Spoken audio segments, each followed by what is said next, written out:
రేవంత్ రెడ్డి నువ్వు కట్టుకుంటావా చీర లేదా రాహుల్ గాంధీకి కట్టిస్తావా అంటూ కేటీఆర్ ఫైర్ అయ్యారు.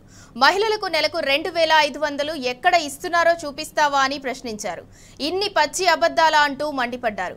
తెలంగాణలో 1,67,00,000 మంది 18 ఏళ్లు నిండిన ఆడబిడ్డలు ఎప్పుడిస్తారు అని అడుగుతున్నట్లు కేటీఆర్ అన్నారు. 100 రోజుల్లో అన్నీ చేస్తానని మాట తప్పినందుకు కాంగ్రెస్ ను బొందపెట్టేది తెలంగాణ ప్రజలే అని హెచ్చరించారు. మహిళల సంక్షేమంలో కాంగ్రెస్ సర్కార్ పూర్తి వైఫల్యం చెందిందన్నారు.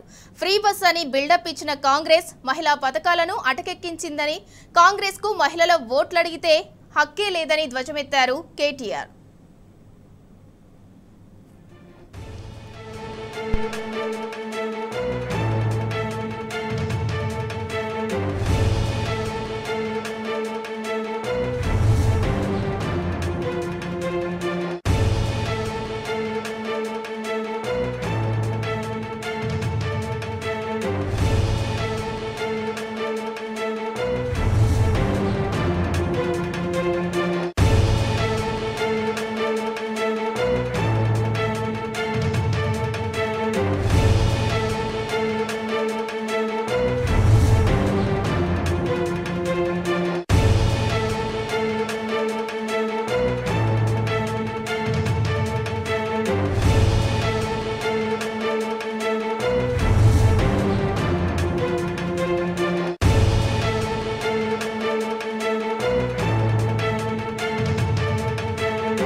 రేవంత్ రెడ్డి నువ్వు కట్టుకుంటావా చీర లేదా రాహుల్ గాంధీకి కట్టిస్తావా అంటూ కేటీఆర్ ఫైర్ అయ్యారు.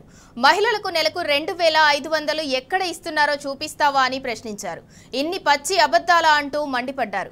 తెలంగాణలో 1,67,00,000 మంది 18 ఏళ్లు నిండిన ఆడబిడ్డలు ఎప్పుడిస్తారు అని అడుగుతున్నట్లు కేటీఆర్ అన్నారు. 100 రోజుల్లో అన్నీ చేస్తానని మాట తప్పినందుకు కాంగ్రెస్ ని బొందపెట్టేది తెలంగాణ ప్రజలే అని హెచ్చరించారు. మహిళల సంక్షేమంలో కాంగ్రెస్ సర్కార్ పూర్తి వైఫల్యం చెందిందన్నారు. ఫ్రీ బస్ అని బిల్డప్ ఇచ్చిన కాంగ్రెస్ మహిళా పథకాలను అటకెక్కించిన కాంగ్రెస్ కు మహిళల ఓట్లడిగే హక్కు లేదని ధ్వజమెత్తారు కేటీఆర్.